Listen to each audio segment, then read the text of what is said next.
Hello, Algebra students. So if you've already heard, we are not doing synchronous learning today. So I'm going to be going through what we would have done in class in this video. Our agenda was going to be to start with that Google slide that we did first thing in class last time. If you'd like to do the second Wednesday slot, that is still up there. You can still find that on Google Classroom if you want to do that. You definitely don't have to, but if you want to, it is up there. We were going to talk about the Desmos homework. Definitely some tough things about that homework, but instead of talking about the homework, we're going to do some more learning about it today, kind of re-going over it, spending a little bit more time with it. We'll talk about the homework later this week, and then I'm going to have you go back into Desmos and fix things. So I'm not going to put a grade in grade book yet because you're going to go back and correct any mistakes that there were. We're also going to start order of operations today as well. So let's jump into this. Things that I noticed from your homework. We did pretty well with addition. We did pretty well with multiplication stuff. So when there were words and phrases like more than, some, add, increase, by, stuff like that, more often than not, we were okay. Similarly for multiplication, if you saw times or multiplied or product, in general, we knew that went with times. And then we get to the other two where there are some very, very tricky things that we're going to talk about today. So I'm going to talk about some mistakes I was noticing, and then I'm going to give us some practice problems for you to try, pause your video, and do them, and then come back for the answers. So let's get into the mistakes. When I saw minus, generally we knew what to do with that. When I saw difference, generally we did well with that. But let's talk about two of the phrases that really seem to get people. They kind of work the same way. Fewer than, subtracted from. Now, for the most part, we knew that those go with subtraction or minus sign. But here's where we ran into some issues. I'm going to give you an example. 8 fewer than 18. This is easier to do when it's actually numbers and not just like a variable. If I were to ask you what is or what number is 8 fewer than 18, I think a lot of you would be able to tell me the right number. But if I asked you to write a math phrase for this, I don't think I'd get as many right answers. We have to think about this kind of, through an English class lens. What is the thing that is getting acted upon and what's doing the acting? The thing that's getting acted upon is the 18 because we're taking something fewer than that. This is the initial number. This is the original thing. So we're starting at 18 and then we're getting fewer. Minus 8, which is 10. 10 is 8 fewer than 18. But the moment we get to something like 6 fewer than, let's say, y, or y fewer than 6, this is where I saw a handful of mistakes. And we got to think about it. You got to read it. You got to think. Don't just say 6 fewer y, 6 minus y. You got to think about what the sentence is actually asking you to do. What do we want to be fewer than? We want to be fewer than y. So y is the thing we're making smaller. We're taking stuff away from y. In this other phrase, y fewer than 6, We want to be fewer than 6, so we're taking away something from 6. In this case, we're taking away y. Subtracted from works the exact same way. So I'll use some different numbers for this one. Let's say 4 subtracted from 10. If you take 4 and you subtract that from 10, we're taking away from 10. 10 minus 4, which would be equal to 6. So if I were to give you the same example, 6 subtracted from y, we are subtracting, we're taking away from y, that is y minus 6.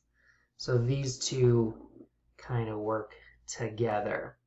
Same thing for quotient. Sometimes people had some issues with this one. If I said the quotient of 8 and a, that's just telling you to take the quotient of 8 and then a, which would be 8 divided by a, or 8 divided by a. We'll mostly write it like that, but that's what that means. So generally I saw some mistakes there. So here's what I'm going to do. I'm going to write down a handful of problems. I'm going to ask you to do your best to try to write down your answers. So you'll pause my video and try them out, and you'll come back and see if you got them right. So I'm going to pause my video really quick. It's for you, it's just going to happen. You're going to see some problems to do. But I'm going to pause really quick while I write them down. All right. Some magic just happened. There are now 11 problems up here. And it is in your best interest to pause the video and try to write down what you think the results would be. So over here on the left, you got some math expressions. Write down a way to say it. Now, I might not give you exactly what you said, but I am pretty sure you'll have something that makes sense over there. And then 5 through 11, those will have answers that should match. So again, I'm going to pause my video. You should too. I'm going to write in the answers, so I'll be back in a second, but you should pause and try these out yourself and come back when you're done for the answers. All right, I am back and the answers are there. For 1 through 4, you definitely might have something different. So for like number 1, you might have n minus 22. That works, but I wrote it a different way, 22 fewer than n. I'll let you read through those 4 answers. Also, take a look at 5 through 11, ones that I want you to check for sure. Number 5, are those in the... Sorry, my recording stopped for a second. I think I was talking about 5 and 9. Make sure to check those out. Make sure things are in the right order. I'm hoping that you have the right answers. And if you don't, feel free to contact me. Let's talk about this. Let's figure it out together. Otherwise, we're going over the Desmos in class too. So that'll be another time to ask me questions. All right, what we're going to wrap up with today, which will be hopefully, around 5 more minutes of your time, is order of operations. I'm guessing you might have heard something like PEMDAS before. And while that is very helpful, it also can be a little confusing because it doesn't really give the whole story. So let's talk about the order in which we're supposed to simplify things. The first thing we're supposed to do is work with grouping symbols. In PEMDAS, it's kind of like our P for parentheses. But I'm hoping you know that there's more than just parentheses. We can group things with brackets. And I don't know if these have a specific name. I always call them curly brackets. But there's different ways to group things, not simply just parentheses. The second thing that you work on is after you've done everything inside that's inside of a grouping, the next thing you do is exponents. So if you see an exponent, you simplify those next. The third thing you do, and this gets a little tricky, is multiplication. Oops, I spelled that wrong. Multiplication or division. It's not one before the other. They're on the same level. So how do you tell what you're supposed to do first? Left to right. It's not that multiplication happens first. It's just when you're going from left to right, it's whichever one you see coming up first. Then finally, our last level is addition and subtraction. And again, it's not that you add before you subtract. You go from left to right and do the operations in that order. So again, I am going to write some problems down. I'll be back in a sec. You will just see them pop up. So give me one moment. So I have written down 2 problems for us to work on together, and then you're going to do a couple without me and see how they go.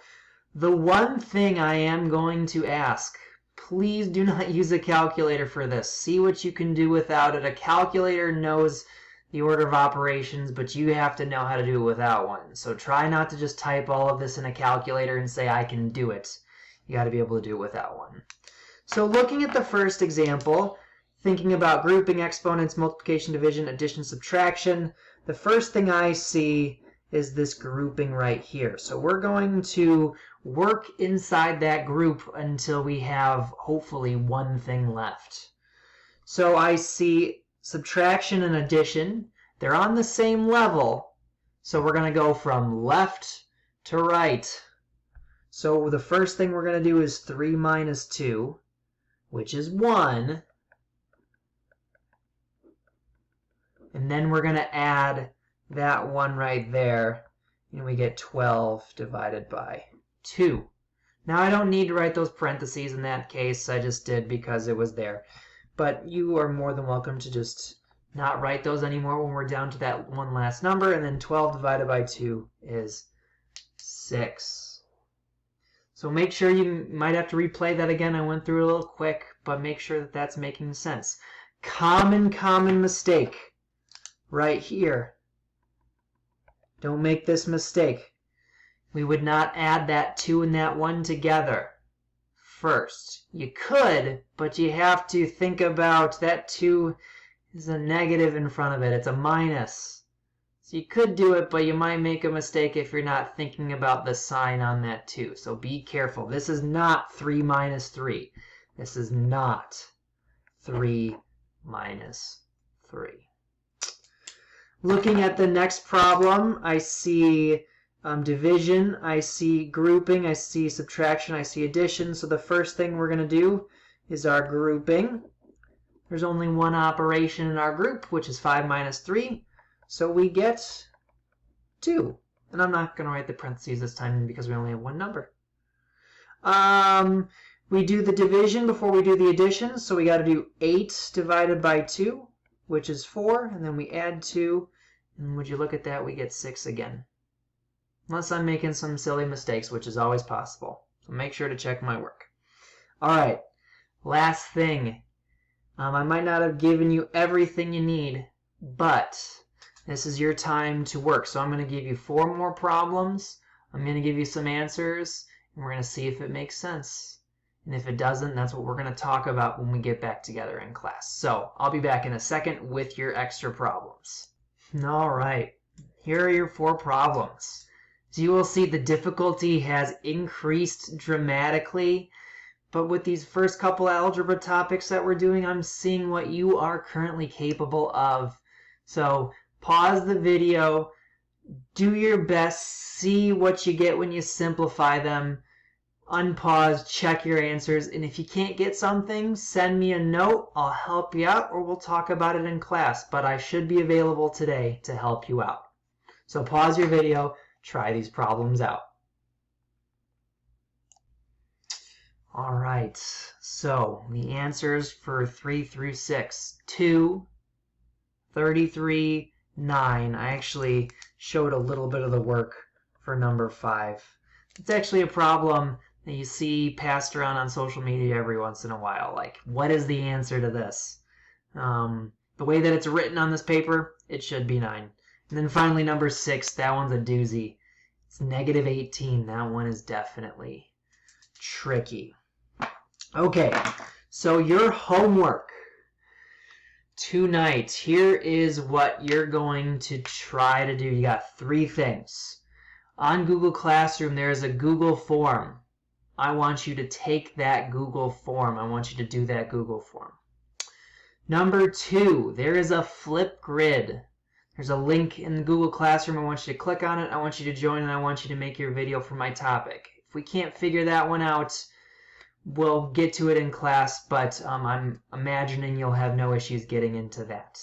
Finally, number 3, and this is the tricky one. I want you to see if you can get into Math Excel. That's where we're going to be doing a lot of homework. And there is a homework assignment in there that's going to be due Sunday, assuming that I see you on Thursday or Friday.